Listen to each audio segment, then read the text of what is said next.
moon, closest neighbor to Earth. Presently the focus of man's greatest scientific adventure, the first celestial body that will be explored by man. Landing men on the moon will be a truly great achievement, but only the beginning of a new era in space exploration. No one can predict the exact missions that will follow in the years and decades ahead. But the most exciting possibilities will require the acceleration and deceleration of very heavy loads, such as the maneuvering of large Earth-orbiting spacecraft.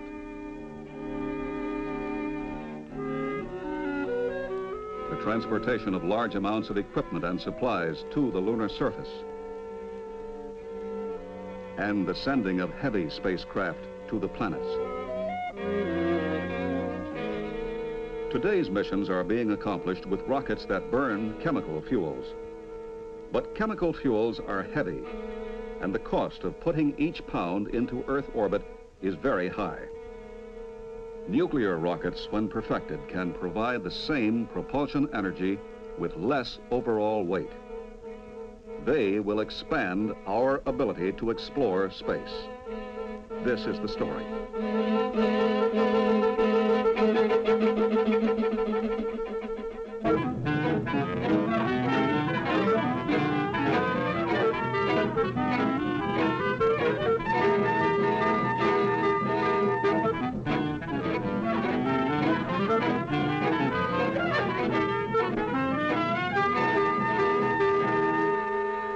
This is Saturn V, the most powerful launch vehicle being built by the United States. A three-stage rocket that will place the Apollo spacecraft in the vicinity of the moon.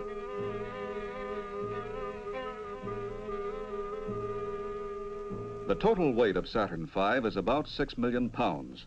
Its three stages have chemical engines that burn fuel to generate thrust.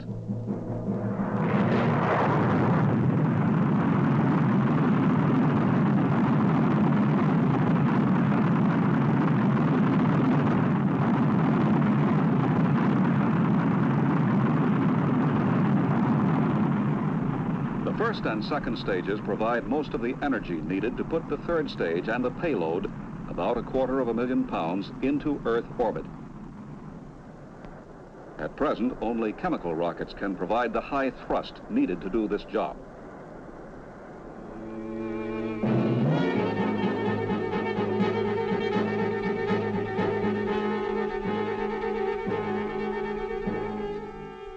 The third stage accelerates the payload to the velocity needed to get it to its destination.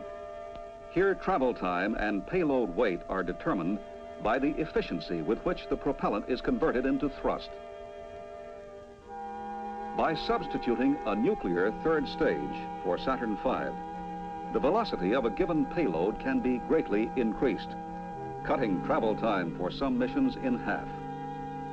This is particularly important in sending deep space probes to Jupiter and beyond. Or if shortening travel time is not essential, propellant weight can be traded off for an increased payload weight. This is important for a lunar supply mission, Earth orbital operations, and some unmanned missions to the planets. Why is the nuclear rocket so much better than the chemical rocket? In rocket propulsion, exhaust velocity determines propulsion efficiency. At a given temperature, the lighter the exhaust gas, the higher the exhaust velocity. And the higher the exhaust velocity, the more thrust is generated for each pound of propellant consumed per second. The nuclear rocket merely heats hydrogen, the lightest element of all, and expels it at tremendous velocity.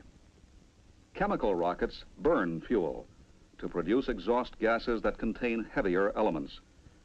So at the same exhaust temperature, the exhaust velocity is much lower, and each pound consumed per second produces less thrust. Rocket efficiency is stated in seconds of specific impulse.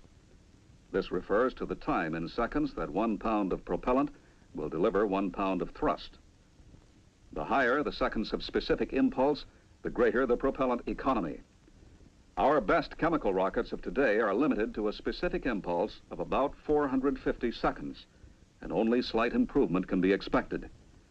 On the other hand, full-scale nuclear reactor tests have achieved 800 seconds, and laboratory tests promise even more, perhaps as much as 900 seconds. This means the nuclear rocket, with its lightweight, high-velocity exhaust, will use propellant about twice as efficiently as chemical rockets. This, then, is the principal advantage of nuclear propulsion.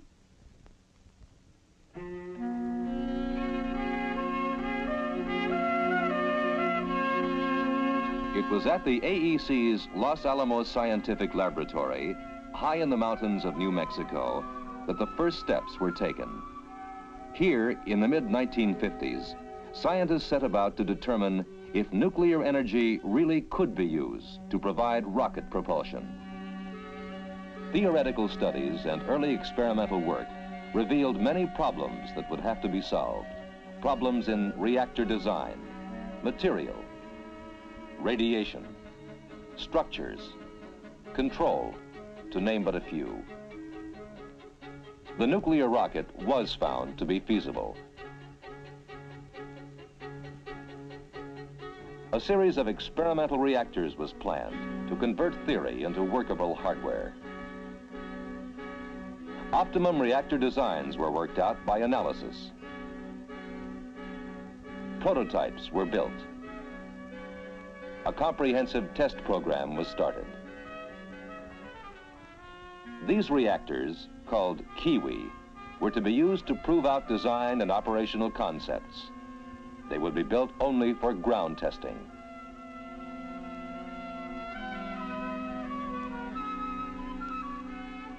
All Kiwi power tests took place at the Nuclear Rocket Development Station at Jackass Flats, Nevada.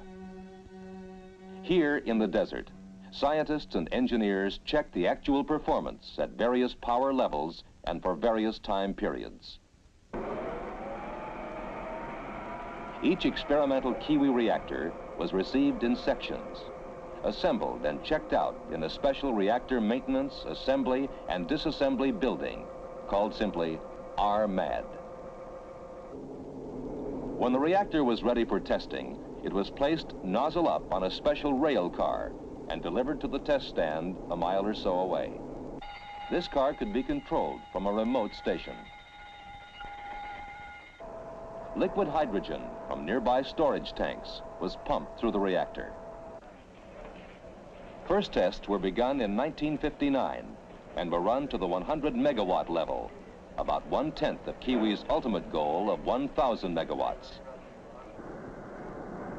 Later tests, beginning in 1962, operated at the full 1,000 megawatts. Films of these early tests show the flaming torch on the test stand that burns off the hydrogen exhaust gas and prevents an explosion hazard to the test facilities.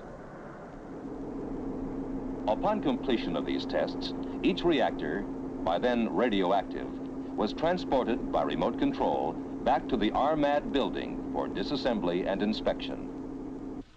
Here, men working behind shielded walls used remote-controlled manipulators to remove the components for careful checking and analysis. Each test firing added information that helped scientists evaluate the reactor's performance and enabled them to make adjustments and corrections before the next reactor was assembled. But not all tests showed perfect performance. In this one, for example, the flashing in the exhaust gas indicated a structural breakup caused by excessive vibration. Extensive redesign and testing were needed to correct the flaw.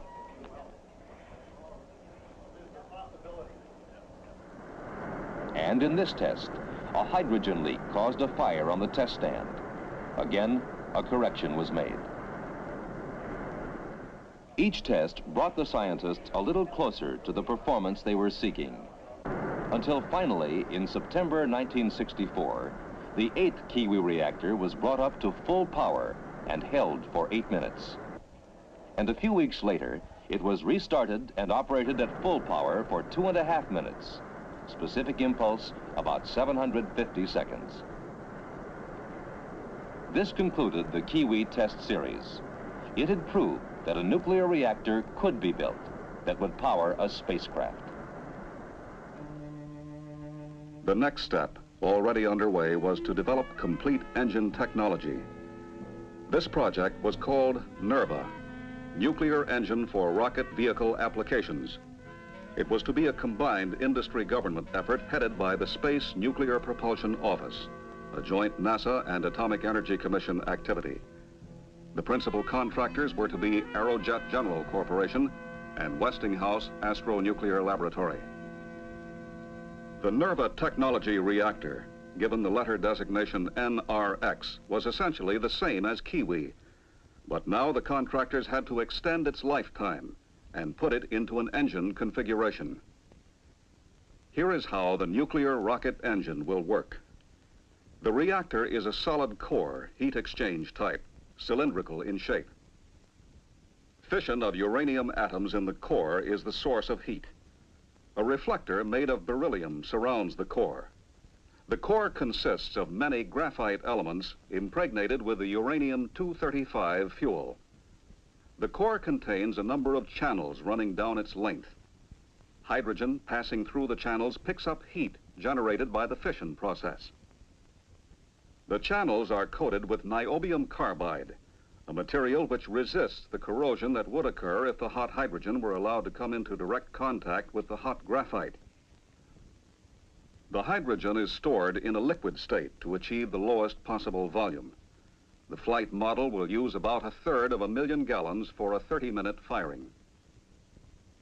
To start the engine, the cold liquid hydrogen at -420 degrees Fahrenheit moves through a pump down to the nozzle,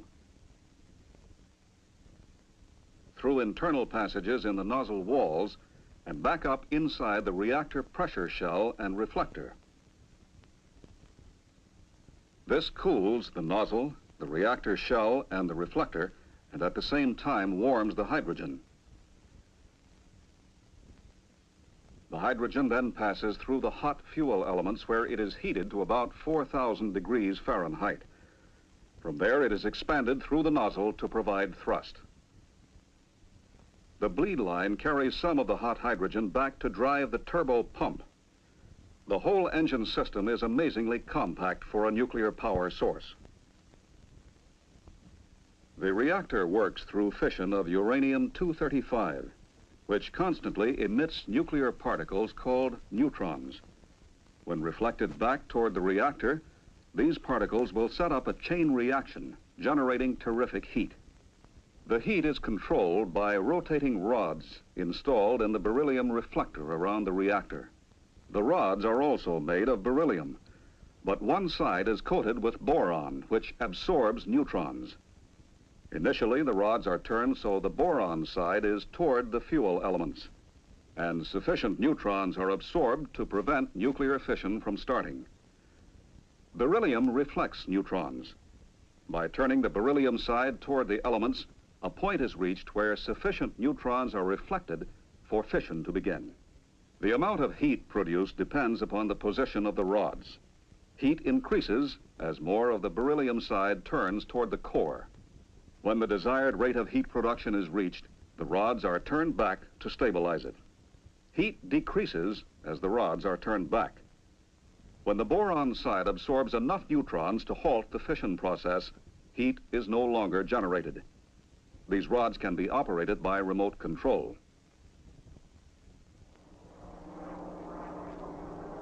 Test facilities for engine components were built near Sacramento, California. The problem? Get adequate performance with minimum weight. The pump must move huge quantities of liquid hydrogen under pressure at -420 degrees Fahrenheit, while the hydrogen-cooled nozzle must expand high-pressure gaseous hydrogen at 4,000 degrees to low pressure.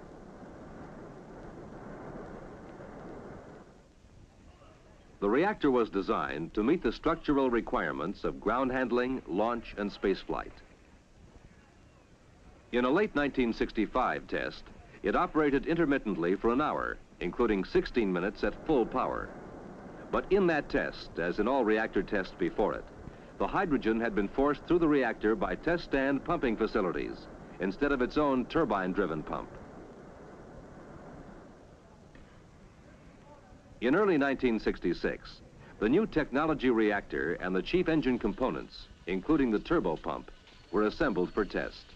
It was called a breadboard because they were not arranged as they would be in an actual engine. It would be the first self-starting test, and it was a vital step in the nuclear propulsion concept. This engine test model started perfectly and increased to full power, proving that a nuclear rocket could be started by its own pump. During a 2-month period, it was started and stopped 10 times and operated at different power levels for a total of 110 minutes, 28 minutes at full power. Technology had now advanced to the point where performance limits could be extended. Work was already underway to increase reactor power and operating time. In February 1967, this reactor, the Phoebus 1B, was operated at a power level roughly equivalent to 75,000 pounds of thrust. And in December 1967, this reactor, the NRX A6, was operated at full power for an hour. Also in 1967, a new test stand was completed that would permit a test engine to be fired nozzle down into a vacuum chamber below, at least partially simulating the space environment. In early 1968, the first ground test engine was mounted in the new stand. Its success was a new milestone along the long road leading to a flight engine. Heavy shielding was used in this test engine to protect some of the components from intense radiation. In flight engines, all components will be radiation hardened and less shielding will be needed. These tests will complete the technology for a nuclear rocket engine for application to space missions of the late 1970s and beyond. Its thrust will be approximately 75,000 pounds. For missions that require higher thrust, 2 or more of these engines may be used in a single stage, or several engine stages may be assembled side by side. This versatility will give us the capability to perform a variety of advanced missions. Someday, a manned trip to Mars and return may become the mission assignment. Exactly how it would be carried out depends upon a number of factors. But here is one way it might be done with nuclear rocket propulsion, using the technology developed for earlier missions. Using several Saturn V launch vehicles, components of the huge spacecraft would be placed into Earth orbit and assembled. Separate nuclear stages might be provided for each major step of the mission. The first stage might consist of 3 clustered rockets for departure from Earth orbit. 2 other nuclear stages consisting of 1 engine each would be used in the vicinity of Mars. The first stage cluster fires to accelerate the spacecraft to the velocity needed to get to Mars in the time that was decided upon, say 200 days. At burnout, the first stage cluster is jettisoned and goes into orbit around the sun. Mid-course correction is made by chemical rockets.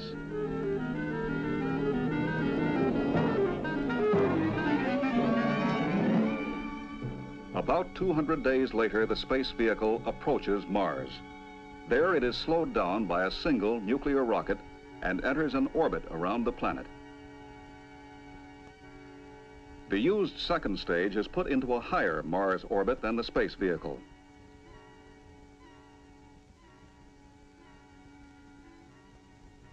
A chemically powered module departs for the planet's surface. For the first time, men from Earth will set foot on another planet.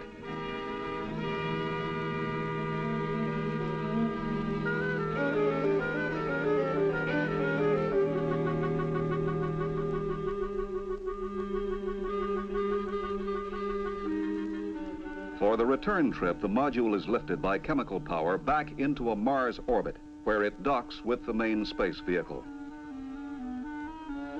The men transfer to the main craft and jettison the module, leaving it in an orbit around Mars. A third nuclear rocket accelerates the vehicle for the return trip.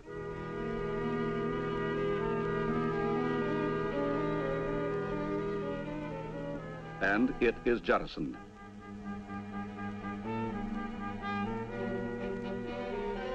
Again, mid-course correction is made chemically.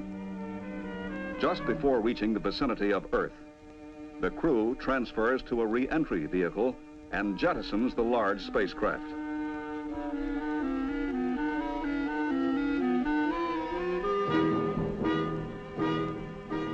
Chemical rockets slow down the vehicle to re-entry speed, and they are jettisoned.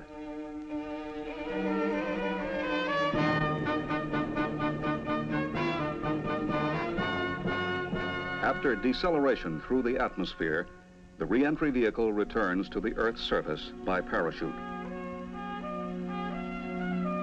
A trip to Mars and back, for centuries a dream of earthbound men, is now much closer to reality.